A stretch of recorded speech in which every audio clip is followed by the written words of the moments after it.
Bienvenue aujourd'hui. J'ai avec moi un jeune homme, Marcel Koa-Ménan, qui vient de la Côte d'Ivoire et qui va nous raconter son histoire. Je vous dis, son histoire va toucher votre cœur.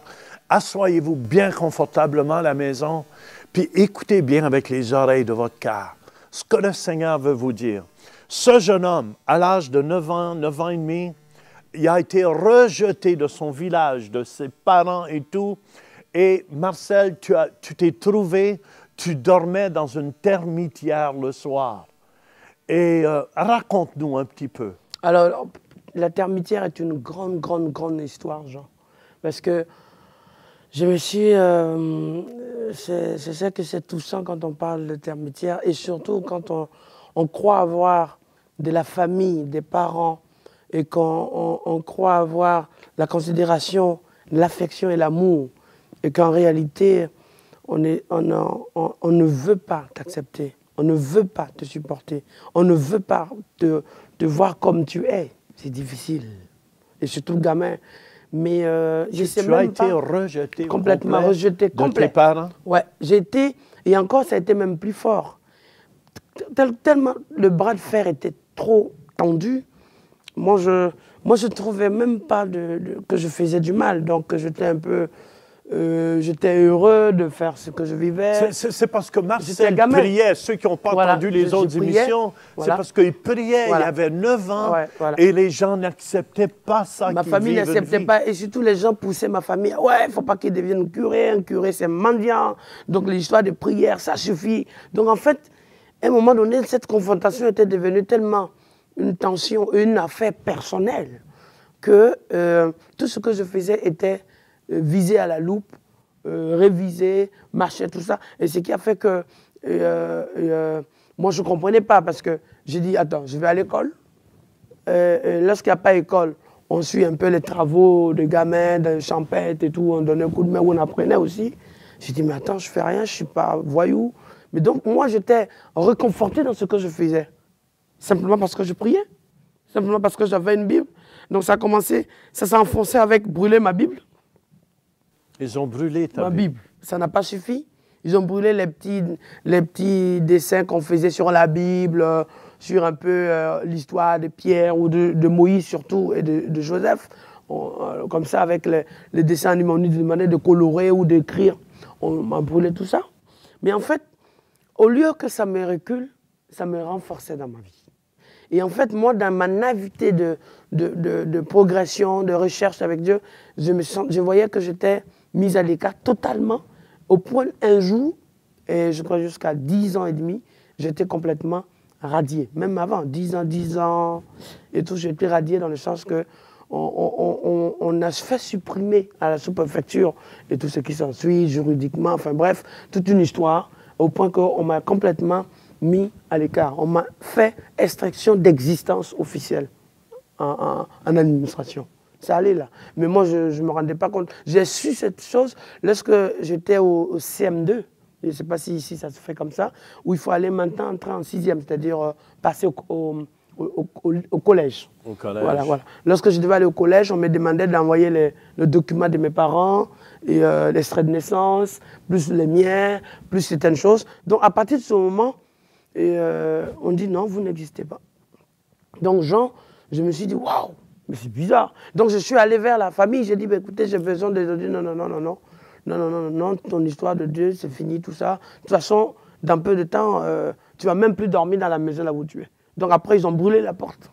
Ils ont brûlé le lit, et ils ont mis tout du pétrole devant moi, et on m'a mis à genoux, m'attacher là, me mettre à genoux pour voir.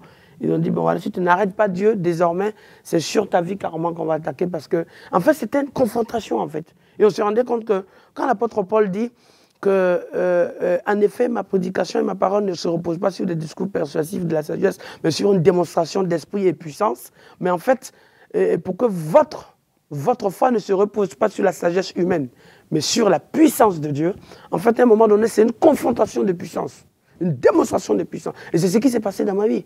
Donc, eux, plus ils me laissaient continuer, c'est comme s'ils étaient en défaite.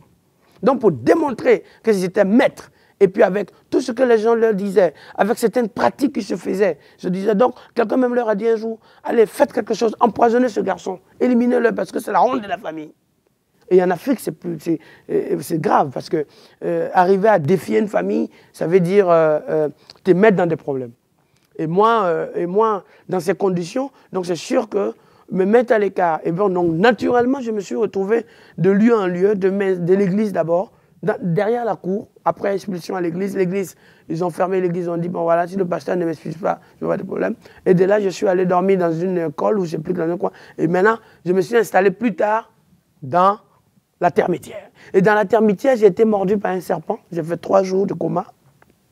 Je me suis réveillé à l'hôpital. C'était d'ailleurs sur ce doigt-là. C'était sur ce doigt que j'ai à moi, avec moi là, sur ma main. Et j'ai fait 3 jours de coma.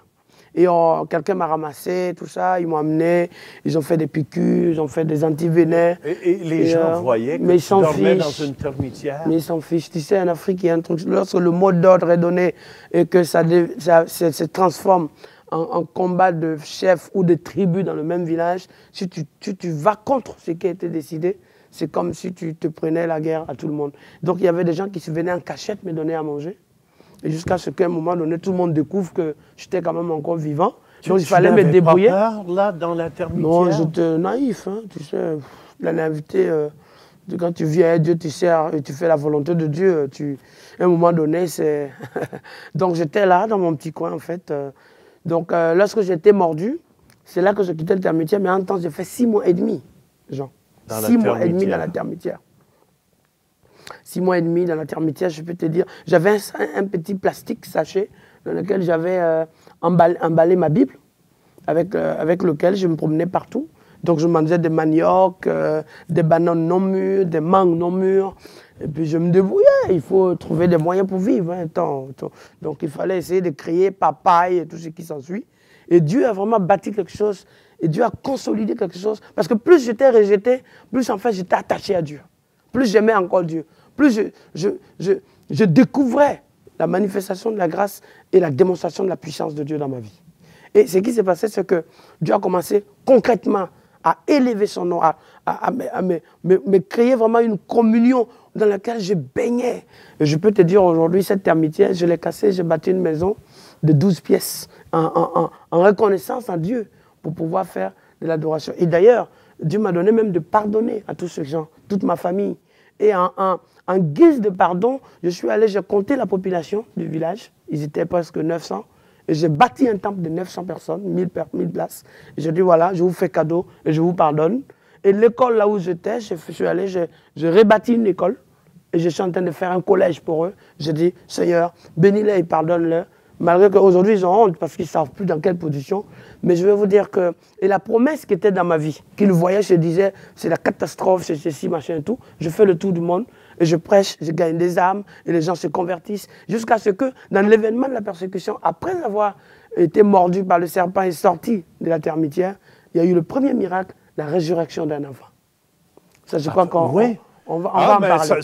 Non, la prochaine émission, il faut parler de la résurrection d'un enfant. Jésus ressuscite encore les morts. Et juste dans ma situation. Et moi, ce qui me préoccupe, Marcel, dans tout ce que tu as partagé, ça veut dire tes parents, qui n'étaient pas peut-être tes parents, ou qui agissaient comme tes parents, t'ont rejeté au complet comme personne. Ouais. Comment tu te sentais, un cœur d'enfant? Tu sais, le rejet, c'est quelque chose de très dur. Je crois que dans les pays développés aujourd'hui, ce rejet vit encore. C'est comme si tu attends d'avoir ton âge pour te barrer de ta famille. Mais ça, tu as le choix de le faire. Mais ce qui est plus difficile, c'est de ne pas pouvoir avoir le choix dans une situation de souffrance où tu accumules des choses, où tu penses avoir de l'affection, de l'amour, et tu reçois en retour de la haine, de l'abandon, de l'accusation, du refus d'être écouté, d'entendre, de communiquer même, et qui fait que tu es obligé d'être un peu renfermé sur soi. Le rejet est une maladie très grave.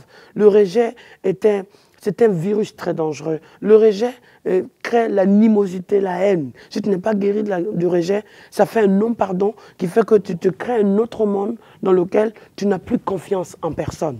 Et ça, c'est un phénomène très dramatique, très compliqué. Et même les jeunes aujourd'hui qui sont à la drogue, mais beaucoup sont liés à ça. Quand dans la famille, ça ne va pas, qui n'ont plus confiance, qui ne savent plus non plus de repères. Qu'est-ce qui se passe?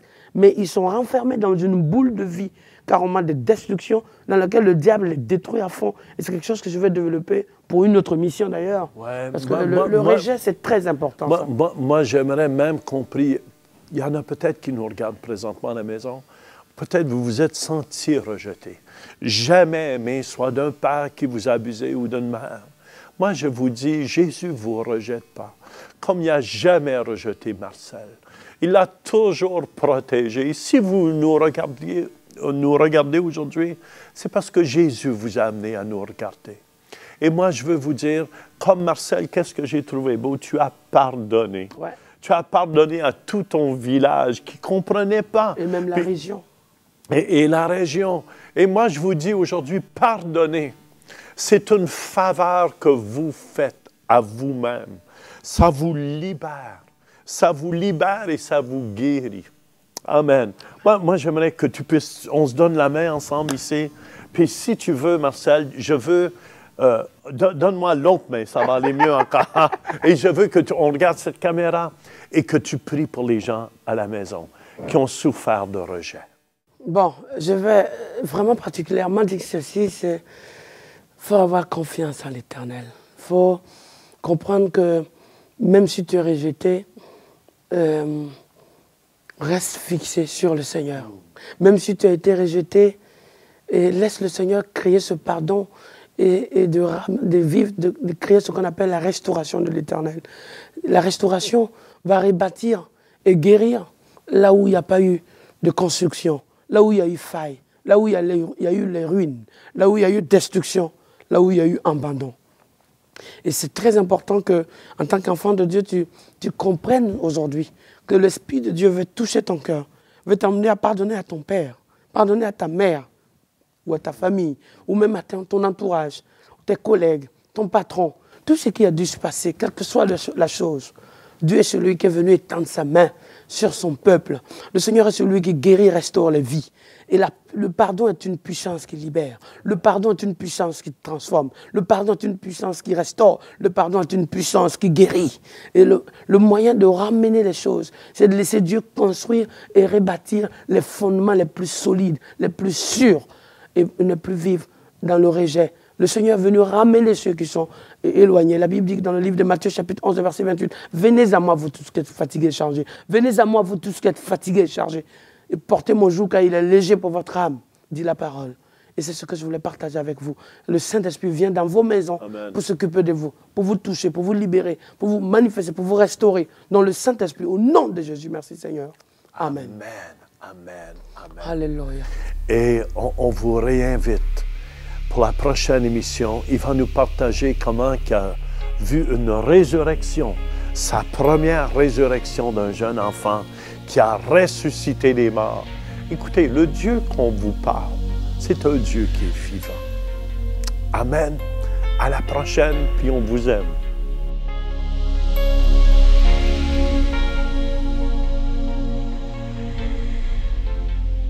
Merci, Pasteur Marcel, pour ce beau témoignage. Dans 2 Corinthiens 3, 18, c'est l'Esprit de Dieu qui nous transforme à son image. Dans l'enseignement qui suit, vous découvrirez à travers la parole de Dieu comment grandir et avancer de gloire en gloire.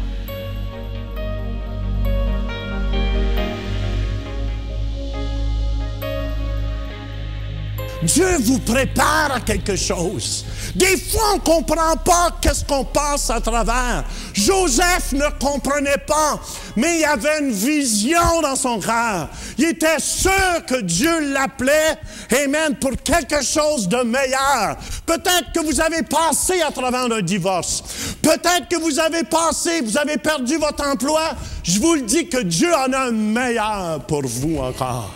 Je suis béni quand je fais l'appel de Dieu. Et plusieurs d'entre vous, vous êtes appelés ici. Peut-être appelés à servir. Je suis un serviteur de Dieu. Vous n'êtes pas obligés d'être Abraham, Isaac ou Jacob. Est-ce que vous me suivez, frères et sœurs? Si vous servez avec moi, amen, pour toucher le monde francophone, vous allez avoir la même récompense que moi. Si vous comprenez les Écritures, vous savez, la mission de Jésus sur la terre se trouve un peu dans Matthieu 4, verset 17. Vous n'êtes pas obligé quand il dit « Repentez-vous, car le royaume de Dieu est proche. » Et le mot proche ici, il est arrivé. Il est arrivé. Amen. Ce matin, j'ai une bonne nouvelle. Ce que je vous amène, je vous parle d'un autre royaume que le royaume de sur la terre ici. Alléluia. Tandis que la religion va vous parler des traditions qu'il y a ici-bas, vous pouvez faire toutes sortes de simagrées. Je vous le dis, frères et sœurs, et ça ne changera pas rien face à Dieu. Amen. Vous pouvez monter les marches ici à genoux. Tout ce que vous allez avoir, c'est un mal de genoux. Je vous dis, frères et sœurs, que l'homme juste va à l'Église. Tu n'es pas juste parce que tu vas à l'Église. L'homme juste prie, mais tu n'es pas juste parce que tu pries. La religion veut te faire croire différemment. Savez-vous qu'est-ce qui annule la parole de Dieu? Les traditions.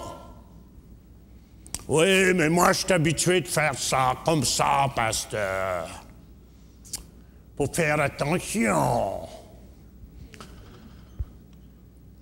Marc 7, verset 13, pour ceux qui prennent des notes, annulant ainsi la parole de Dieu par votre tradition que vous avez établie. 2 Corinthiens 3, 6 nous dit, la lecture, mais l'esprit vivifie. Sentez-vous, il y a une présence ici de Dieu dans la place. Amen, amen, amen. C'est ça le Saint-Esprit. Mais je vous dis que la religion ne peut pas sentir cela. La religion ne peut pas sentir cela. Nous, on est habitués, 3 petits chants, une petite priérette, avec une sermonnette, puis une petite tapette. Et on sort. Mais quand on voit un Steven sauter au piano, le religieux rentre ici, c'est quoi ça? Il faut faire attention. Où est-ce qu'ils prennent ça dans la Bible? C'est dans la Bible en plus, de danser, puis sauter, puis chanter, puis danser. Mais eux sont tellement, ils ont des écailles dans les yeux. Ils sont aveugles au complet. Sont aveugles au complet. La religion aveugle. C'est pour ça Jésus, quand il lui disait, « Hey, Matthieu 23, 16, conducteur aveugle. » C'est des aveugles qui conduisent des aveugles. Qu'est-ce qui se produit? Les deux tombent dans le trou. C'est pour ça que je me suis fait détester en France et en Europe quand je disais aux gens, ceux qui vont dans des églises religieuses, sortez de là. Sortez de là. Parce que je vous dis que ça l'étouffe la parole de Dieu. Ça l'empêche Dieu d'agir. Ça l'empêche Dieu d'agir. Les traditions, puis écoutez-moi, j'ai des bons amis à moi, mon épouse qui habite au Canada, je ne vous dirai pas où, Rimouski ou dans ce coin-là, mais je ne vous dis pas où qu'habite, ou Ottawa, ou Montréal, mais ils ont été aveuglés pendant tant nombre d'années par la religion. Savez-vous qu'est-ce que ça fait, la religion? Ça vous constipe au complet. Vous devenez tellement constipé que vous en avez des crampes partout.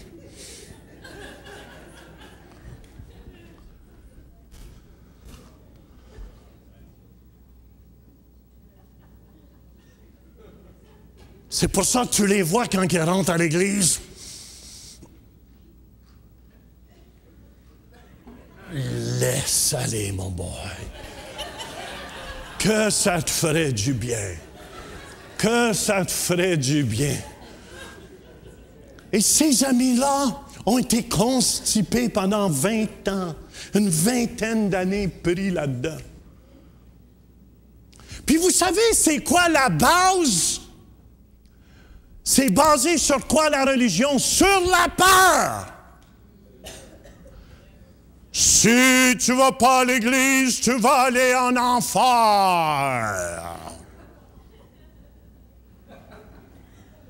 On va aller à l'église un matin. Écoute.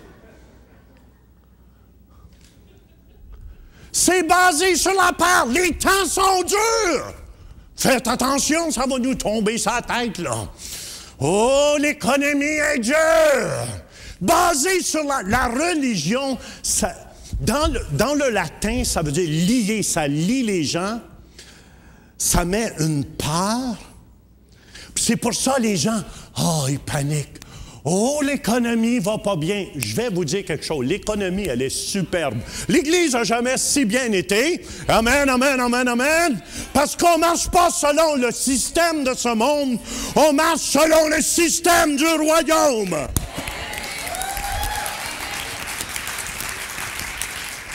Pasteur, t'as pas peur? Il devrait avoir des grosses factures de gaz en ce temps-ci. 5 000 par mois. Dieu va pourvoir, frères et sœurs, c'est son Église. Amen, amen. Je ne marche pas selon le système de ce monde et je refuse de marcher dans la religion qui est basée sur la peur. Parce que la peur vous vole. Puis qu'est-ce que la Bible dit? 1 Jean, chapitre 4, verset 18. La crainte n'est pas dans l'amour. Mais l'amour parfait bannit la peur. Ça bannit la crainte, ça bannit la peur. Dieu est amour. Amen, puis habite en moi. Car la crainte, écoutez bien ça, suppose un châtiment. Oh, les temps vont devenir durs. On va se ramasser du canage. On va remplir notre maison pleine de canage, puis de spaghettis, puis on va remplir le freezer. Mais faites attention s'il n'y a pas d'électricité. Mais il n'y aura pas de problème en ce temps-ci. Croyez-le.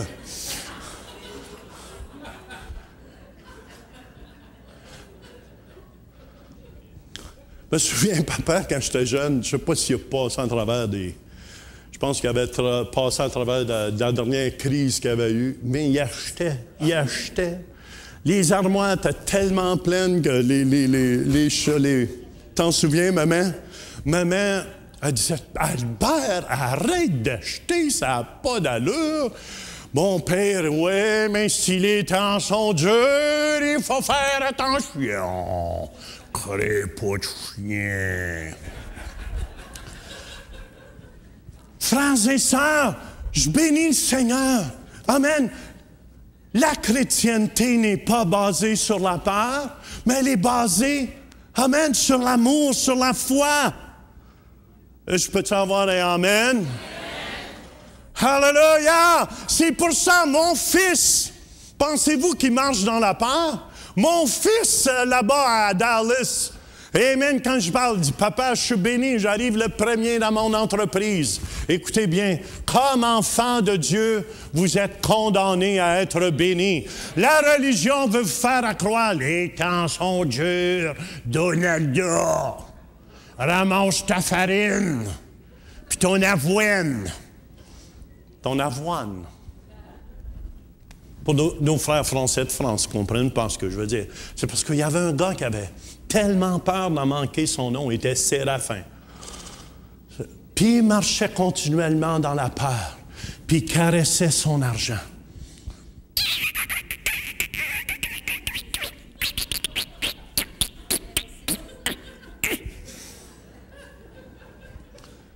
Écoutez bien.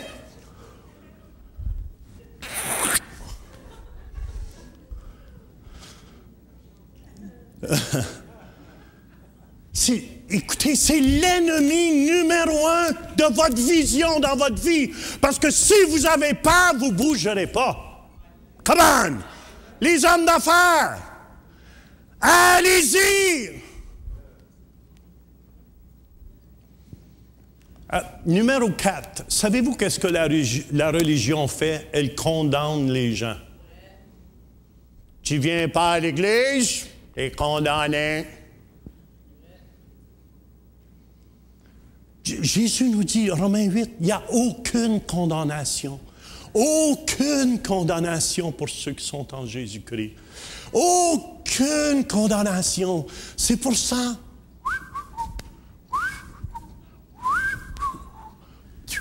Qu'est-ce que vous diriez, je partirais à voler?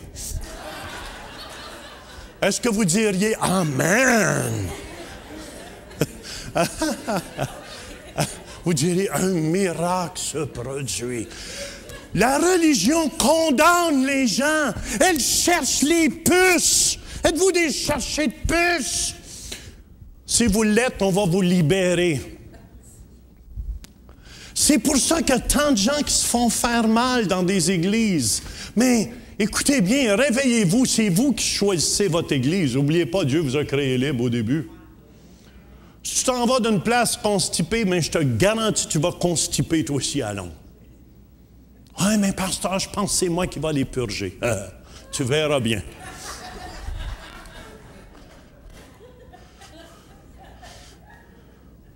Écoutez, Dieu en a plus pour vous. Je disais à mon ami, nos amis à Louise et moi, c'est des gens avec des talents extraordinaires. C'est comme un chêne que tu mets dans un petit pot. C'est ça la religion fait. Elle te limite à pas développer tout le potentiel que tu as. Elle te met, mettez un chêne d'un petit pot comme ça, je vous le dis, le chêne va aussi grandir, va peut-être naître ça de grand, mais il ne pourra pas plus grandir que ses racines ont de la place à s'étendre. Amen, amen, amen, amen. Mais là, quand tu sors ce chêne-là du petit pot de la religion, puis tu es rend libre, libéré! Libérés, plantés dans un petit pot, puis ces gens-là, quand ils sont vraiment plantés dans la maison de Dieu, man, ils prospèrent. Ils sont bénis. Ils sont bénis.